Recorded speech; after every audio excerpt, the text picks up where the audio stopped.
السلام علیکم ورحمۃ اللہ وبرکاتہ۔ الحمدللہ وحدہ والصلاۃ والسلام علی من لا نبی بعدہ، اما بعد۔ محترم ناظرین، اسلام کا دوسرا تہوار عید الاضحیٰ اب قریب آ رہا ہے، اور اس تہوار پر جو سب سے اہم عبادت ہم کرتے ہیں وہ قربانی کی عبادت ہے۔ قربانی سے متعلق بہت سارے سوالات سوشل میڈیا کے تھرو ہمارے پاس آتے ہیں۔ آج کی جو ہماری یہ میٹنگ ہے، اس میں ہم کچھ سوالات کو کور کرنے کی کوشش کریں گے۔ سب سے پہلا سوال ہمارے سامنے آیا ہے کہ قربانی کس پر واجب ہے؟ تو یہ بات یاد رکھیں کہ قربانی جو ہے، اس بات پر تو سارے علماء کا اتفاق ہے کہ قربانی شریعت کا ایک حصہ ہے اور اس کو کرنا ہے، اس کو کرنے کا حکم ہے۔ اس پر تو سارے علماء کا اتفاق ہے، لیکن اس کا حکم کیا ہے؟ یعنی یہ کمپلسری ہے، واجب ہے، یا یہ آپشنل چیز ہے، کریں تو بہتر ہے، نہیں کریں تو کوئی حرج کی بات نہیں ہے، سنت ہے، مستحب ہے، کیا ہے؟ تو کچھ علماء کا کہنا ہے کہ واجب ہے، اور کچھ علماء کا کہنا ہے کہ سنت اور مستحب ہے۔ دونوں کے پاس اپنے دلائل ہیں۔ دلائل کو جب ہم سامنے رکھتے ہیں تو جو زیادہ راجح بات ہے، جو زیادہ مضبوط بات ہے، وہ یہ ہے کہ قربانی واجب نہیں ہے، قربانی سنت مؤکدہ ہے، اس کی بہت تاکید ہے۔ ابن ماجہ کی حسن درجے کی روایت ہے، اللہ کے پیارے رسول صلی اللہ علیہ وسلم فرماتے ہیں، کسی کے پاس قربانی کی طاقت ہے اور وہ قربانی نہ کرے، فلا یقربن مصلانا، وہ ہمارے مصلی کے، ہماری عیدگاہ کے قریب نہ آئے۔ یہ سخت الفاظ ہیں، اور یہ حدیث بتا رہی ہے کہ قربانی بہت اس کی تاکید ہے۔ لیکن صحابہ کرام سے، حضرت ابو بکر سے، حضرت عمر سے صحیح سند سے یہ بات بھی ثابت ہے کہ قصداً انہوں نے قربانی نہیں کی، یہ بتانے کے لیے کہ واجب نہیں ہے۔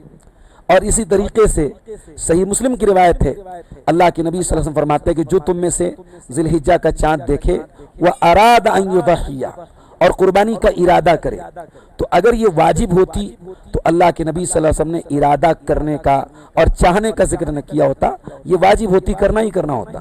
تو لہٰذا قربانی واجب نہیں ہے، لیکن طاقت ہو تو ضرور کرنا چاہیے۔ اب جو سوال پوچھا کہ قربانی کس پر واجب ہے، تو واجب تو نہیں ہے۔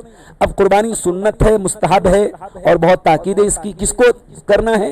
جس کے پاس قربانی کا جانور خرید کے لانے کی طاقت ہو۔ اس کا زکوٰۃ سے کوئی تعلق نہیں ہے، اس کا صاحب نصاب ہونے سے کوئی تعلق نہیں ہے۔ دوسرا سوال ہمارے سامنے ہے، قربانی کا صحیح وقت کب سے کب تک ہوتا ہے؟ تو دیکھیے، قربانی کا جو وقت ہے وہ عید الاضحیٰ کے دن یوم النحر سے شروع ہوتا ہے، اور عید کی نماز کے بعد شروع ہوتا ہے۔ قربانی آپ عید کی نماز کے پہلے نہیں کر سکتے۔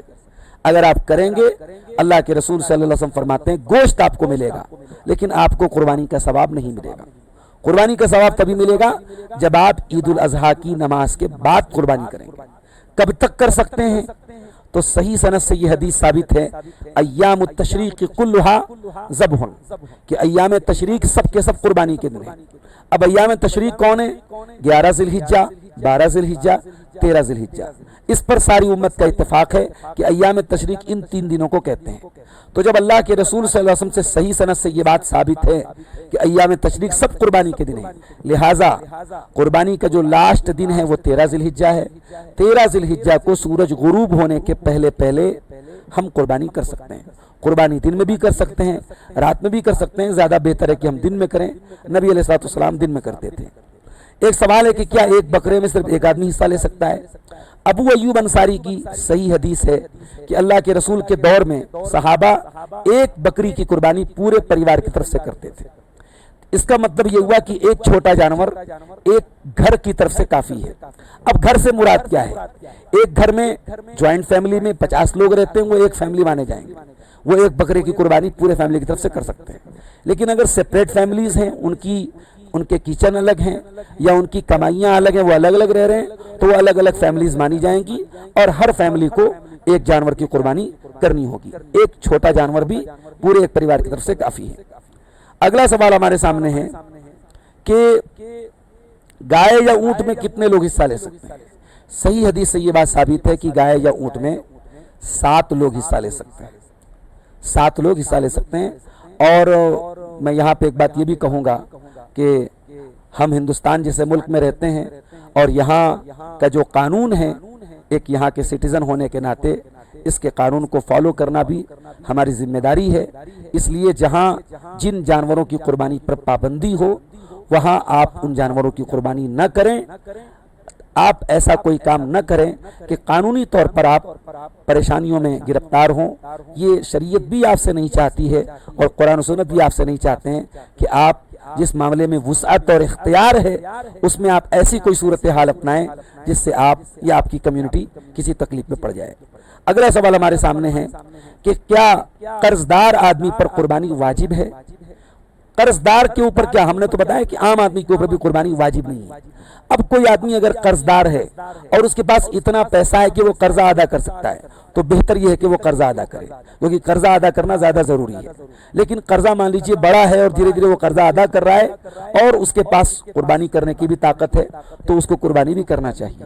اور اگر کسی کے پاس پیسہ نہیں ہے قربانی کرنے کا اور وہ قرضہ لے کے قربانی کرنا چاہتا ہے تو اگر اس کے پاس اس بات کا یقین ہے اور اطمینان ہے کہ بعد میں وہ پیسہ ادا کر دے گا اور اتنی استطاعت اس کے پاس آ جائے گی کہ وہ جتنا جلدی ممکن ہوگا قرضہ ادا کر دے گا تو وہ قرضہ لے کے بھی قربانی کر سکتا ہے۔ واللہ اعلم بالصواب۔ مسافر کے اوپر قربانی ہے یا نہیں ہے؟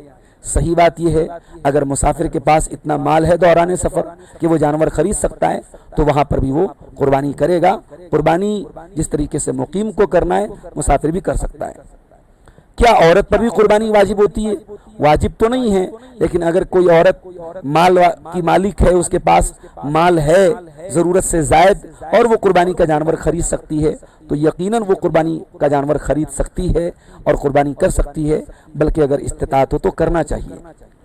اگر کسی نے نماز عید سے پہلے ذبح کر لیا تو کیا حکم ہے؟ حدیث کے صاف الفاظ موجود ہیں۔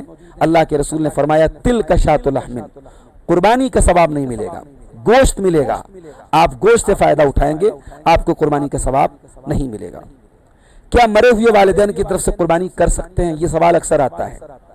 دیکھیے ہمارے یہاں مسئلہ یہ ہے کہ لوگ زندگی میں نیکیوں کی قدر نہیں کرتے، زندگی گناہوں میں گزرتی ہے، زندگی نماز سے دور، زندگی دین سے دور زندگی میں، اور مرنے کے بعد لوگوں کو بڑی چنتا ہو جاتی ہے کہ ماں کی طرف سے قربانی کر دیں، باپ کی طرف سے قربانی کر دیں۔ دیکھیے ایک اصول یاد رکھیے کہ اگر ہم کسی مرے ہوئے انسان کی طرف سے کوئی کام کرنا چاہتے ہیں تو ہمیں دلائل دیکھنا پڑے گا کہ کیا نبی علیہ الصلوۃ والسلام نے یا صحابہ نے اپنے مردوں کے لیے اور اپنے دور میں جو وفات شدہ لوگ ہیں کیا ان کے لیے وہ نیکی کی ہے؟ اگر نہیں کی ہے تو ہمیں نہیں کرنا چاہیے۔ لو کان خیرا لسبقونا الیہ، یہ اصول بنا لیجیے کہ اگر یہ کام اچھا ہوتا اور صحابہ کر سکتے تھے تو وہ ضرور کرتے۔ صحابہ ہم سے زیادہ نیکیوں کے حریص تھے، نیکیوں کے طلبگار تھے، نیکیوں کی طلب تھی ان کے اندر۔ تو ہمارے ہاں جو ایک بڑا کمپٹیشن ہوتا ہے، ماں کی طرف سے جانور لے آئے، باپ کی طرف سے لے آئے، دادا کی طرف سے لے آئے، یہ نہیں کرنا چاہیے، یہ ثابت نہیں ہے۔ البتہ جو قربانی آپ کرتے ہیں اس میں آپ اپنے مرحوم رشتہ داروں کو جو وفات پا چکے ہیں، جو فوت شدہ ہیں، ان کو آپ شامل کر سکتے ہیں، آپ اپنی قربانی میں ان کو شامل کر سکتے ہیں۔ نبی علیہ الصلوۃ والسلام نے جو قربانی کی تمام گھر والوں کی طرف سے کی ہے، اس میں زندہ مردہ سب شامل ہیں، لیکن مستقل طور پہ الگ سے میت کی طرف سے قربانی کرنا یہ ٹھیک نہیں ہے۔ اگلا سوال ہمارے سامنے ہے کہ کیا ایک آدمی اپنی پوری فیملی کی طرف سے ایک بکرا کر سکتا ہے؟ جیسا کہ میں نے آپ کو حدیث پڑھ کے سنائی حضرت ابو ایوب انصاری کی، اور یہ حدیث آپ کو صحیح مسلم کے اندر ملتی ہے۔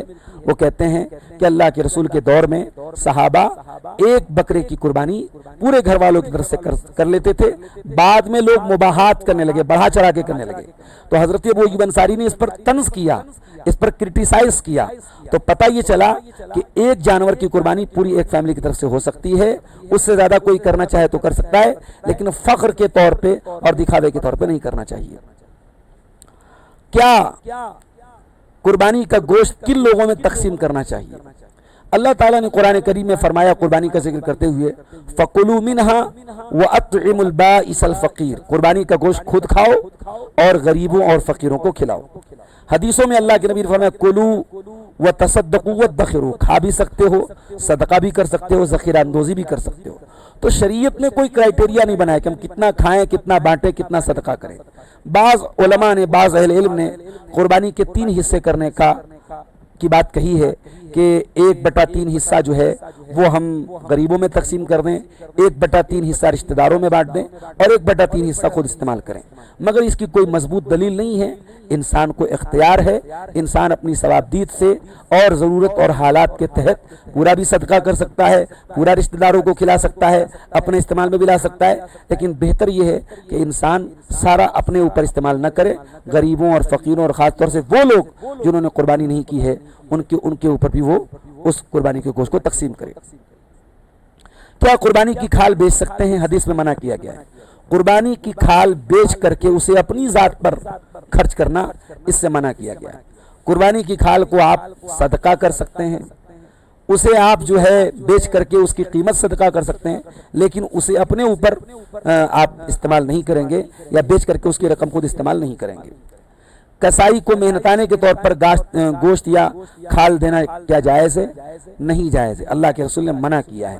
آپ اس کی اجرت کے علاوہ تحفے کے طور پر اسے گوشت دے دیں، لیکن گوشت دے کر کے یا کھال دے کر کے یہ سمجھنا کہ یہی اجرت ہو گئی، یہ غلط طریقہ ہے، اللہ کے رسول نے اسے منع کیا ہے۔ ہاں یہ بات بھی یاد رکھیں کہ اگر اس کو گوشت دے کر کے ایک دباؤ بناتے ہیں کہ وہ آپ کی اجرت کم لے تو یہ بھی غلط طریقہ ہے۔ آپ اس کو اجرت پوری دیں اور اس کے علاوہ آپ اس کو گوشت دے سکتے ہیں۔ کیا بینک سے لون لے کر کے قربانی کر سکتے ہیں؟ بینک سے لون لینا صحیح نہیں ہے، سود کا لین دین حرام ہے، تو جو چیز اصلاً حرام ہے اس کی بنیاد پر پھر قربانی کرنا ٹھیک نہیں ہے، اس سے ہمیں پرہیز کرنا ہے۔ کیا آن لائن قربانی صحیح ہے؟ اگر آن لائن سے مراد یہ ہے کہ کہیں کچھ لوگوں نے ایسا انتظام کیا ہے کہ وہ قربانی کر رہے ہیں اور ہم آن لائن پیمنٹ کر دیتے ہیں اور اس بات کا یقین ہے کہ وہاں پہ وہ لوگ قربانی کر رہے ہیں، تو کی جا سکتی ہے، کوئی حرج کی بات نہیں ہے، لیکن یہ یقین ہونا چاہیے، معتبر لوگ ہونے چاہیے، اوتھینٹک لوگ ہونے چاہیے۔ قربانی کے جانور میں کون کون سے عیب نہیں ہونے چاہیے؟ 4 عیب کا ذکر حدیثوں میں خاص طور سے آیا ہے کہ ایسا جو ہے لنگڑا ہو جس کا لنگڑا پن بالکل واضح ہو، ایسا کانا ہو جس کا کانا پن بالکل واضح ہو، اسی طریقے سے اتنا کمزور ہو کہ اس کے اندر کوئی گودا ہی نہ ہو، یا اتنا بیمار ہو کہ اس کی بیماری بالکل واضح ہو۔ تو کوئی واضح اس طریقے سے کوئی بڑا عیب ہے تو اس جانور کی قربانی جائز نہیں ہے۔ کوئی چھوٹی موٹی اگر کمزوری ہے تو وہ چل جائے گی، اور جانور خریدنے کے بعد اگر کوئی عیب نظر آ گیا ہے تو انسان اسی جانور کی قربانی کر سکتا ہے۔ اگر طاقت دوسرے جانور کی ہو تو دوسرا کر دینا چاہیے، لیکن دوسرے کی طاقت نہ ہو تو وہی جانور کافی ہو جائے گا، کوئی حرج کی بات نہیں ہے۔ کیا مرغا یا دوسرے پرندے کی قربانی ہو سکتی ہے؟ بالکل نہیں ہوگی۔ قربانی بہیمۃ الانعام کی ہو سکتی ہے، اور بہیمۃ الانعام میں سورہ انعام میں اللہ تعالیٰ نے ذکر کیا صرف 4 جانور اور ان کے جوڑے آتے ہیں، اس میں گائے بیل کا ذکر ہے، اس میں اونٹ اونٹنی کا ذکر ہے، اس میں دمبا دمبی کا ذکر ہے، اور اس میں بکرا بکری کا ذکر ہے، اور دمبا میں بھیڑ اور بھیڑی بھی شامل ہے۔ تو یہ 8 جانور ہیں، ان کے علاوہ کوئی بھی جانور ان کی قربانی آپ گوشت کھا سکتے ہیں، جائز ہے، لیکن ان کی قربانی کرنا ٹھیک نہیں۔ جو بہیمۃ الانعام ہے انہی کی قربانی کی جائے گی۔ کیا عقیقہ اور قربانی ایک ہی جانور میں ہو سکتے ہیں؟ ثابت نہیں ہے۔